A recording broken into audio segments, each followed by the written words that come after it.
Never want to see you. Always too busy to see you. But always want to make that phone call to see how you're doing. Hi, everybody. So I'm doing this video by request. I've been seeing in the comments people are talking about like spell work and signs and who's doing spell work on them. So I'm doing a little series since everybody like it. I'm going to also make all the videos talking about spell work public. I'm going to keep those public because it's getting out of hand, y'all. So a lot of people say, I don't know who's doing spell work on me, and I need to know. Well, guess what?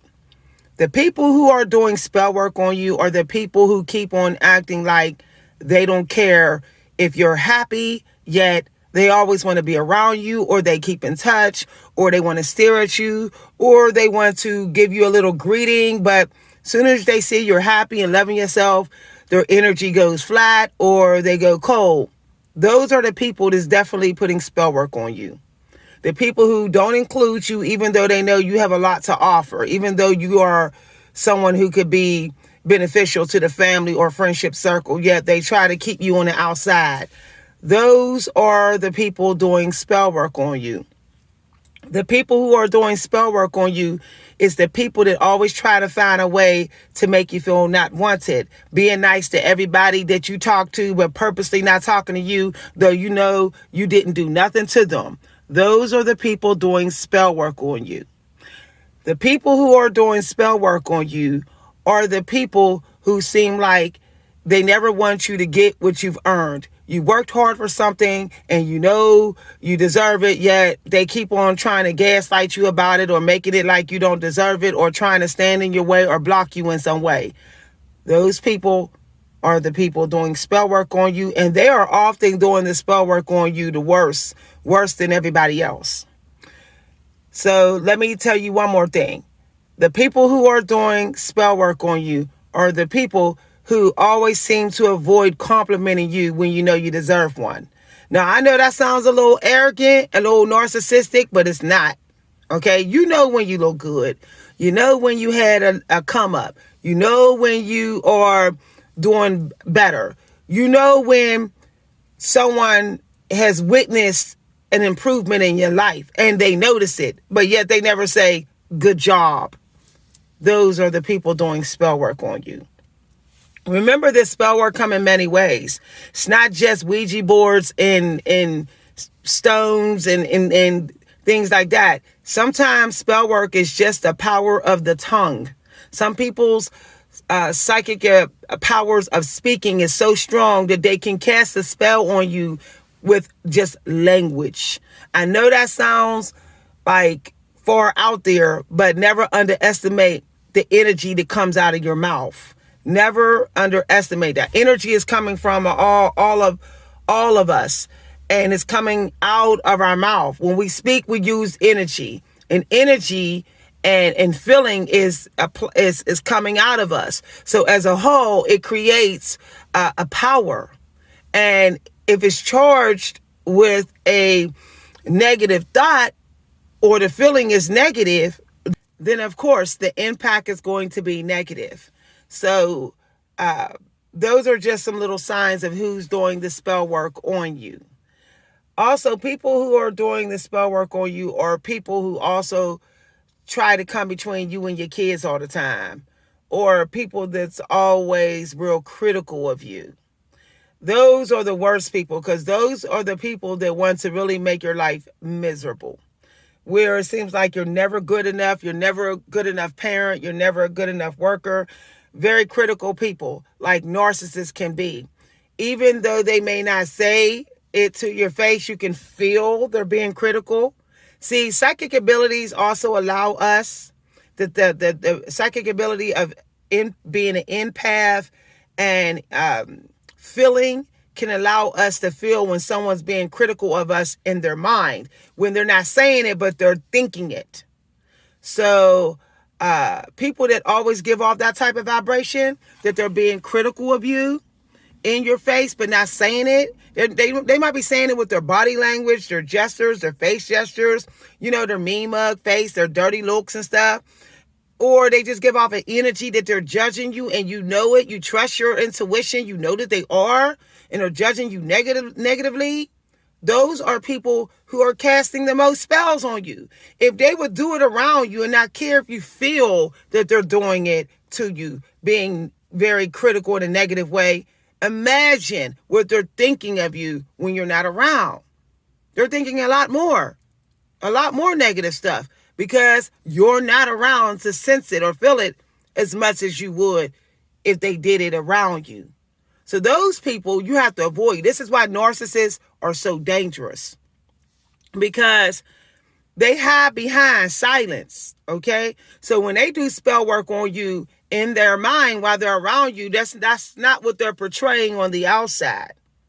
They're portraying an innocent look on the inside. They doing spell work on you. So if you suspect that you are with a narcissist, you got to distance yourself, because you make their spell work better if you keep being around them, because they're doing it behind your back, and they're doing it to your face, and they're doing it in circles of people that you know with their smear campaigns.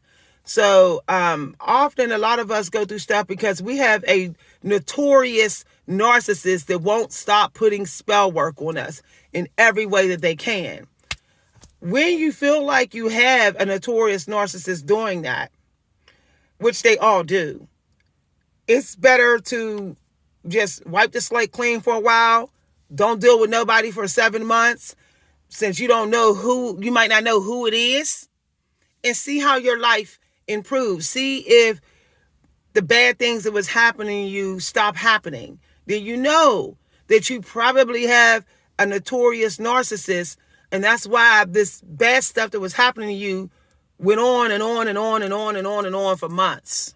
You had a notorious narcissist that was using your own energy to make their spell stronger. That's why they was hoovering you, and they was doing it behind your back and in other ways.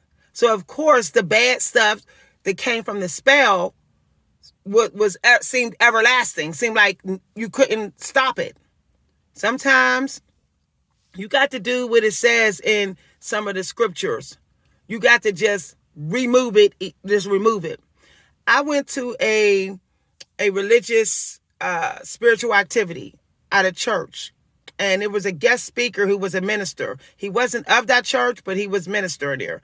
And I'll never forget, he said that there's a scripture that says, if your hand makes you want to steal, or you go someplace and it makes you want to be wicked, cut it off. Don't remove it. Now, I'm not saying don't remove your hand, because you can't do that, okay? Don't do that. Do not do that, all right? But it was the scripture is speaking metaphorically, like symbolically. The hand representing what controls you, what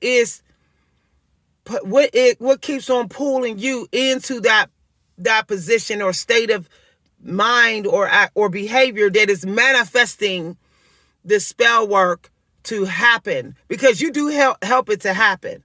Now, I know you probably say no. Yeah, you do, because one of the parts of the beginning of the spell work, okay, look at it like the appetizer of the spell work, is to compel you to put yourself in that position to experience the spell. So there's the spell work, and then there's the push that the witches give you that pushes you into the spell. So often it's hard to resist what's pushing you into the spell work. So you often just got to remove everybody out of your life, so that for a while, so it's guaranteed that push that keeps making you be somewhere or do something or go somewhere to experience the negative spell, it doesn't happen anymore. So I was just thinking about this sign or this evidence that I didn't get to tell y'all in the earlier part of this video. Another person that's doing spell work on you is the person who keeps checking up on you but never really want to do anything with you. Like, this person never wants to go on lunch dates, never want to see you, always too busy to see you, but always want to make that phone call to see how you're doing. That is a sign that that person is doing spell work on you. They just kind of check in every 2 months.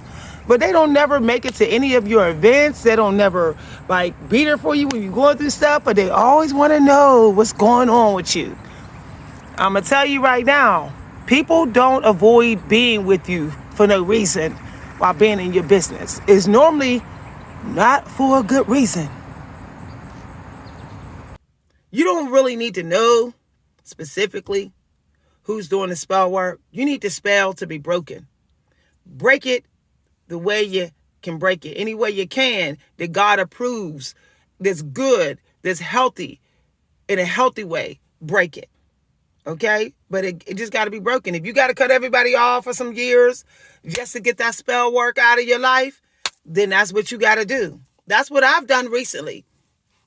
I'm literally feeding everybody, basically being in touch with everybody with a long handle spoon. Everybody's getting a little bit of taste of my energy every few months. I'm not answering no calls really. I'm not making no lunch dates. I'm not hooking up. I'm just staying solo as much as I can and meeting new people. Because I find that when you meet new people and you're already aware of the existence of spell work, you can kind of feel if that person is a spell caster in a negative way. So you don't get in a relationship with them. You say, oh, my intuition is telling me that you're the type that got some dark secret way to you. So you probably a witch or somebody that casts negative spells. So I don't want to talk to you after this greeting. So you can do that. But the people who you've already built relationships with, they're going to obligate you to deal with them because you've already been dealing with them. So they're going to make it like, oh, you're imagining things. It's not them casting the spell. They've been in your life all these years. So just remove them so that you could at least break the spell. Hey, there might be some casualties. Some people may be like, why did you have to cut me off? And say, look, I had to make an improvement with my life. I didn't know who was doing me wrong. I just needed the spell work to go. Okay. And I feel like if you're going to step up to the plate and support me and care for me, then you proven to me that you wasn't one of the people who was casting those negative spells on me. And that's what you say when people come back into your life and wonder why you cut them off, cut everybody off. Say, are you talking to me because you want to give me love, you want to care for me, and you want to be consistent? You want to be consistent, not passive aggressive with it like a narcissist. You want love to flow through the years through us. If not, then I don't know if you was one of the people that casted the spell. You could say that, or you could say, you know what? I've gone in a different direction. Our season has passed. Have a good life. You can say that to them. Doesn't matter if you have the proof if they was one of the people casting the spells. They was around you, so you don't know, and you just want the spell to go. So sometimes you just got to throw everything out. Sometimes you do got to just put everything in storage, lock it up, or sell everything and start from scratch. Sometimes you got to do that. And sometimes it's in your personal life. And you just got to accept that, hey, there's some casualties. There's some people who wasn't casting the spells. But here's the problem with that. I'm sure they saw the spell casted on you. When you in touch with people, they can see when you're going through stuff. So how come those people who you think wasn't casting the spell did not step up and try to break the spell so you won't be under that spell no more? How come they didn't help you? So guess what? They just as bad as the people who casted the spell. So they need to go too. Y'all know how my videos go. If y'all like my videos, feel free to let me know. Thanks for watching, everybody. Y'all, I love my new hair. Look how pretty my hair is. It's so healthy, y'all. I had to show off my hair. Bye.